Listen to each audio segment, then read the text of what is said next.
یہ سٹرکچر بھی اب جو ہے وہ جو ہمیں سپریم کورٹ ملا تھا، جیسے اعظم خان صاحب نے کہا کہ جو ہمیں سپریم کورٹ ہائی کورٹ ملا، طویل جدوجہد، اس میں ہمارے اس وقت جو اکابرین تھے، جو ہمارے سیاسی لوگ ہیں، ان کی طویل محنت تھی، طویل جدوجہد تھی، بہت کوشش سے ملا. یعنی ابھی جو ہمارے پاس وہاں ایک ڈھانچہ حکومت کا موجود ہے، صدر ہے، وزیر اعظم ہے، سپریم کورٹ ہے، ہائی کورٹ کا، تمام ادارے موجود ہیں. یہ ایسے نہیں ہوا. ہماری مثال گلگت بلتستان کی ہے، وہاں گلگت بلتستان کے لوگ وہ کردار ادا نہ کر سکے، وہاں کی لیڈرشپ نہ کر سکے، اور پھر آج ان کو سنگین دور ہے.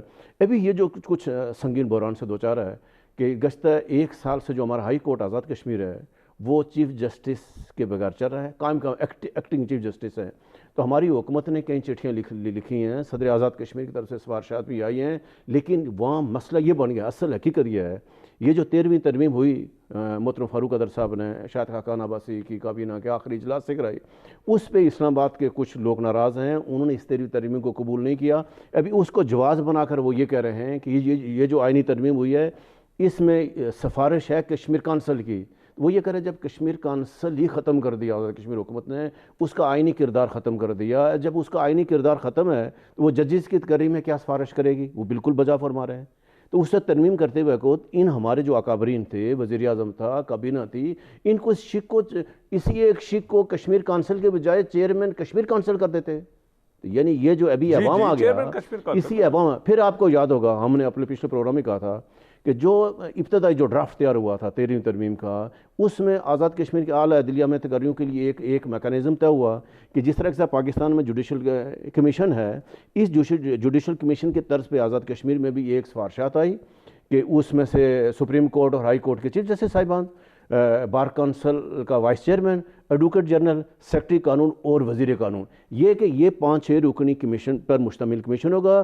جو کوئی ججز کی اسامی خالی ہوگی، یہ اس کو آئیں میرٹ پہ اس بندے کو چیک کریں گے. اگر وہ اترتا ہے تو اپنی سفارشات بھیجیں گے صدر کو، اور پھر اس کو اس وقت کے جو ہمارے محترم چیف جسٹس ابراہیم زیاد صاحب نہ مانے، انہوں نے سخت رد عمل کیا. اس نے کہ اگر یہ ان کو شک کیا تھا کہ جو بار کونسل کا وائس چیئرمین ہے وہ بھی حکومت کا آدمی ہے، سیکرٹری قانون بھی حکومت کا، وزیر قانون بھی، لہٰذا اپنی مرضی سے کرے گا. چھوٹا سا بریک لیتے ہیں اور بریک سے واپس آ کر ہم ہیلتھ کارڈ کے حوالے سے آپ کے سامنے تفصیلات لائیں گے کہ ہیلتھ کارڈ جو اس وقت وزیر اعظم پاکستان آزاد کشمیر کی 40 لاکھ لوگوں کو، لیکن فرسٹ فیز میں وہ 12 لاکھ لوگوں کو دینا چاہتے ہیں، اس کے میکینزم کیا ہیں اور وہ ہاسپٹل کدھر ہیں اور وہ کس طرح سے وہ چارج ہوگا وہ کارڈ، اس حوالے سے ہم تفصیلاً بات کریں گے. Stay with us please.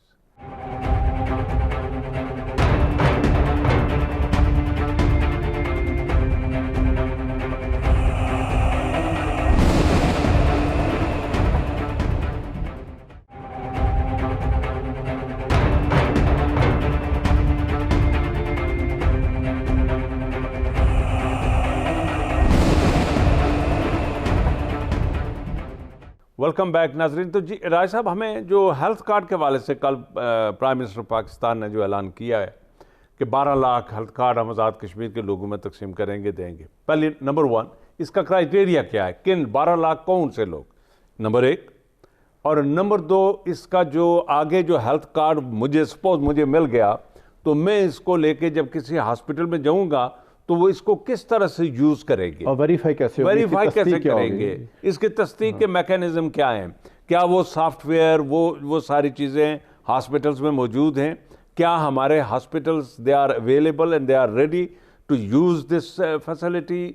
اس حوالے سے ہمارے جو لوگ انوسنٹ لوگ ہیں، یا وہ جو ہیلتھ کارڈ ہے جو وہ وہاں سے لوگ لے کے تو اسلام آباد پنڈی آئیں گے اور یہیں یہ ہاسپٹل جو ہیں ان کو استعمال کریں گے، اس حوالے سے کیا؟ ایک تو اس میں کوئی شک نہیں ہے، کوئی دو رائے نہیں کہ حکومت پاکستان کا وزیر اعظم عمران خان صاحب کا یہ کشمیریوں کے اوپر، آزاد کشمیر کے لوگوں کے اوپر ایک بڑا احسان ہے، بڑا اچھا اقدام ہے، اور اس کو سراہا جانا چاہیے. اس میں کیا کمی کوتاہی ہو، غلطی ہوئی، اس میں وقت کے ساتھ ساتھ آئے گا بھی. اس میں آپ کو یاد ہوگا کہ عمران خان صاحب سے پہلے نواز شریف صاحب نے بھی، آپ کو یاد ہوگا کہ وہ آزاد کشمیر جا کر پورے پاکستان میں ہیلتھ کا اسی طرح کا ایک ہیلتھ کارڈ کا اعلان کیا تھا. بڑے بڑے اخبارات میں اشتہار چھپے تھے کہ آزاد کشمیر 2 ضلعوں کو انہوں نے آئیڈینٹیفائی کیا تھا کہ آئندہ مزید چلیں گے اور اتنے لاکھ لوگوں کے وغیرہ.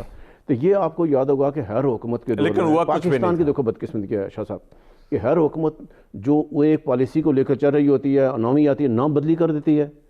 پہلے بے نظیر انکم سپورٹ پروگرام تھا، آقا نواز شریف صاحب نے کنٹینیو رکھا کہ بھائی ٹھیک ہے، ان کی ایک اچھا اتحادی حکومت تھی، اس نے کہا نہیں ہم اس کا نام، ابھی عمران خان صاحب وہ کہہ رہے ہیں ٹھیک ہے ہم اس جا کے، لیکن یہ ایک بہت اچھا بات ہے کہ ذرا آزاد کشمیر صاحب، اب جو آزاد کشمیر کے جو انہوں نے 12 لاکھ لوگ شامل کیے ہیں، تو سب سے پہلی بات یہ ہے اس وقت جو آزاد کشمیر ہے، کل ہمارے وزیر اعظم صاحب بھی وہاں تقریب موجود تھے، تو ہم دیکھ رہے ہیں وزیر اعظم صاحب جیسے پریشان کھڑے تھے کہ بھائی ابھی وزیر اعظم خود سوچ رہے ہوں گے میں آزاد کشمیر میرے پاس کوئی ہسپتال ہی نہیں ہے کہ یہ لوگ کارڈ تو میں لیں گے، لوگ علاج وہاں سہولت ہی موجود نہیں، کس طرح کرائیں گے؟ کہ دیکھو نا آپ کے جو ڈسٹرکٹ ہاسپٹل ہیں آزاد کشمیر کے، جو زلزلے کے بعد جس طرح کے این جی اوز نے یا جو وہاں سے جو عالمی اداروں نے مدد سے بہترین عمارتیں بنی ہوئی ہیں، سامان وہاں سے آ گیا، اب ہمارے پاس ٹیکنیشین نہیں تھے، وہ سارے کا سارا وہ ایکس رے مشینیں شاہ صاحب ساری کے ساری نان فنکشنل ہو گئی، ساری کے خراب ہو گئی، سی ٹی اسکین مشینیں ساری جو جتنی جدید ترین مشینری آئی تھی، ایک تو ڈاکٹروں نے غفلت کا مظاہرہ کیا، حکومت نے سٹاف نہیں بھرتی کیا، اور وہ سارے کا سارا وہ سارے سارا ختم ہو گیا۔ اب یہ کہ یہ تو اچھا ہوا کہ ان جو لوگوں کو اس میں یہ پیکیج میں شامل، اصل بات یہ ہے کہ یہ اسٹیٹ لائف کے ساتھ معاہدہ ہے، یہ جو کارڈ جاری ہو رہے ہیں یہ اسٹیٹ لائف انشورنس ہے، یہ کوئی ڈائریکٹ حکومت پاکستان کی امداد نہیں ہے کہ آپ کو ایک انشورنس ہے کہ حکومت وفاقی حکومت نے جو انشورنس اسٹیٹ لائف کو سالانہ اس نے ایک لم سم جو اماؤنٹ ہے وہ وہاں پر رکھنی ہے، اس کے بدلے میں اسٹیٹ لائف انشورنس یہ گارنٹی دے گی شہریوں کو کہ اتنا یہ لوگ یعنی 10 لاکھ تک یہ اس میں سے علاج کریں گے۔ 10 لاکھ پر پرسن ہے یا ایک خاندان ہے؟ اس میں سے نہیں، اس میں ایک خاندان ہے، جس کو بھی اس خاندان پہ نام پہ ہے نا، انشورنس یہ ہے کہ خاندان کے وارث کے نام پہ کارڈ ہوگا، اس کے نیچے فیملی ممبر ہیں، اس کے فیملی ممبر کے جتنے لوگ ہیں تو وہ جو بیمار کو سارے گٹھے تو نہیں بیمار ہوں گے نا، کہ اگر یہ خاندان کے 8 لوگ ہیں، اس کی خاندان خود ہے، اس کی بچے ہیں، بیوی ہے، کارڈ ملے گا تو 12 لاکھ خاندانوں کو 12 لاکھ کارڈ ہوں گے، اس کے اوپر فیملی کی ہسٹری ہوگی، اور وہ فیملی جتنے بھی اس میں سے فیملی کے لوگ ہیں اس میں سے جو اس میں شامل ہوں گے تو وہ جا کر وہاں علاج انٹائٹل ہے۔ یہ بہت اچھا فیصلہ ہے، اور یہ بھی اور ہوا کہ صرف اگر یہ آزاد کشمیر پہ حد تک ہوتا اس کا کوئی فائدہ نہیں تھا، تو یہ ایک اچھی بات ہے کہ پاکستان کے پورے پاکستان کے چاروں صوبوں اور وفاقی دارالحکومت میں جتنے ہاسپٹل، سرکاری ہاسپٹل ہیں، پرائیویٹ ہاسپٹل ہیں، یہ ان کو لیکن بالکل آپ کہا کہ ابھی اس چیز یہ میکانزم ہونا باقی ہے کہ یہ اس کی تقسیم، کیونکہ جو اعلان ہوا کل، کن لوگوں کو اعلان یہ ہوا کہ بلا تخصیص سب کو جاری کر دیا گیا کہ جن کے شناختی کارڈ نادرا کا آزاد کشمیر کے لوگوں کے ڈیٹا آپ سمیت مجھ سمیت کہ جن کا ڈیٹا موجود ہے، خاندانی 12 لاکھ ہی ہوں گے نا، ہماری آبادی ذرا اتنے جو خاندان اتنے ہی ہیں، تو وہ یہ ہے کہ جن کا شناختی کارڈ نادرا کے پاس جو رجسٹرڈ لوگ ہیں، جن کے شناختی کارڈ بنا ہوا ہے خاندان کی آتا ہے، تو وہ سب کو بلا تخصیص جاری ہوگا۔ اب یہ کہ کیسے جاری ہوگا، کون ڈسٹریبیوشن ہوگی، یہ ابھی میکانزم طے ہوگا، لیکن اس دن جو کل اعلان ہوا کہ ڈسٹرکٹ لیول پہ جو یعنی نادرا کے آفس ہیں وہاں جو ان کے یعنی اس کو یہ تھرو جو کیوں کہ جب BISP کے ذریعے سے تقسیم ہوں گے یا اس کا وہ جگہ جائیں گے، لوگوں کو جا کے گھروں میں کارڈ دیں گے اور ان کو ساتھ میں ان کو بریفنگ بھی دیں گے کہ اس کارڈ کو آپ نے استعمال کیسے کرنا ہے۔ تو یہ وہ آسان سا لمبا چوڑا نہیں ہے، مشکل نہیں ہے سارا۔ یہ جو ہمارے کارڈ کے حوالے سے جو بات ہے، یا جو آئندہ ہیلتھ سسٹم آنے والے دنوں میں جو یا مہینوں میں جو انتظام گورنمنٹ اس وقت جو انٹروڈیوس کرا رہی ہے، متعارف کرا رہی ہے، اس میں تمام ہاسپٹل تقریباً یہ سارے پرائیویٹائز ہو جائیں گے، اور جب یہ پرائیویٹائز ہو جائیں گے، میں یہ سمجھتا ہوں کہ ہونے بھی چاہیے، اس لیے کہ اس وقت بھی تو سرکاری ہسپتال جو ہیں وہ سرکار کا تو نام لگا ہوا ہے، وہاں بیڈ بھی کسی مریض کو وہاں نہیں ملتا، لیکن اگر بیڈ مل بھی جائے، خوش قسمتی سے کسی سفارش سے بیڈ مل جائے اور نرس کی اور ڈاکٹر کی سروس مل جائے، تو باقی 100% دوائیاں وہاں خریدنی پڑتی ہیں اس مریض کو، یا اس کو کہیں اس کو ایمبولینس سے کہیں دائیں بائیں لے جانا پڑے تو وہ پیمنٹ کرنی پڑتی ہے۔ اس میں شاہ صاحب ایک چیز ہے، آنے والے وقت میں یہ ساری چیزیں پرائیویٹائز کرتی جا رہی ہیں، لوگوں کے لیے آنے والے وقت میں مشکلات پیش آئے گی۔ یہ جو آپ کو ہیلتھ کارڈ ہے، یہ آپ کی بیماری کی تشخیص کے بعد کا ضرورت ہے، اگر کوئی آپ کا سنگین بیماری ہے، کوئی اگر آپ کو آپریشن ہے، لیکن آپ جو روٹین میں ڈاکٹروں کے پاس جائیں گے، آپ کے جو ٹیسٹ ہوں گے، آپ کے جو الٹرا ساؤنڈ ہوں گے، آپ کے وہ اس میں شامل نہیں ہے، یعنی یہ شامل نہیں ہے کہ جب آپ نے فرق ایک ہاسپٹل میں جانا ہے, یعنی کسی بیماری کی آئیڈینٹیفیکیشن کے بعد یہ استعمال ہوگا. یہ جو ریڈنگ ہسپتال پشاور میں ہوا کہ وہاں ڈاکٹروں نے, لوگوں نے ہڑتال کر دی کہ آپ نے اس اتنے بڑے ہسپتال کو پرائیویٹ کر دیا. آپ نے پرائیویٹ کر دیا, پہلے بندہ آتا تھا 10 روپے کی پرچی لیتا تھا تو ساری ٹیسٹیں کراتا, فری ہو جاتی تھی اس کی. اب اس کو فری ٹیسٹ میں جانے کے, اس کو الٹرا ساؤنڈ کرانے کے لیے, اس کو سٹی اسکین کرنے کے سارے کے سینس جو کمرشل ریٹ لگا ہوا ہے, تب تو ظاہر ہے وہاں کمرشل ریٹ وہ لگ گیا نا. الٹرا ساؤنڈ کرائیں گے 800 روپے لے گے, 2000 روپے لے گے, ہر شعبے کے پیسے, اب ہر شعبے کے. اس پر لوگوں نے احتجاج کیا تھا اگر یہ سارے ہاسپٹل پرائیویٹ ہوتے ہیں تو پھر حکومت کیا کرے گی. دیکھو جو حکومت کی ذمہ داری ہے ایک عوام کو صحت کی سہولت فراہم کرے, اس کو تعلیم کی سہولت فراہم کرے, یہ 2 بنیادی ریاست کی ذمہ داریوں میں شامل ہے. ورنہ ادروائز تو ریاست کی ضرورت نہیں ہوتی ہے, حکومت کی ضرورت نہیں ہے کہ اگر حکومت ان تعلیمی کو بھی اگر جو پرائیویٹائز کرے گا, ہیلتھ کو بھی پرائیویٹائز یعنی پرائیویٹائز اس میں وہ کر دے, پھر ریاست کیا کرے گی؟ وہ جو ریاست کی ذمہ داریاں کیوں ہیں؟ تو یہ ہوتا ہے کہ جو پرانے لوگ تھے یا جو ہمارا پہلے نظام تھا کہ آپ غریب لوگوں کو سہولیات فراہم کرتے ہیں سرکاری ہاسپٹل. لوگ کیوں وہ ترجیح دیتے ہیں سرکاری ہاسپٹل میں؟ میں آپ کو ایک آدھ واقعات بتاتا ہوں. یہ جو نواز شریف کے دور میں, بینظیر بھٹو کے دور میں, یا ان کے جو بالخصوص ہوا تھا, یعنی پنجاب میں شہباز شریف کے دور حکومت جو کینسر کے مریض ہیں ان کو اس نے فری کر دیا. تو مجھے اس آزمائش سے گزرنا پڑا.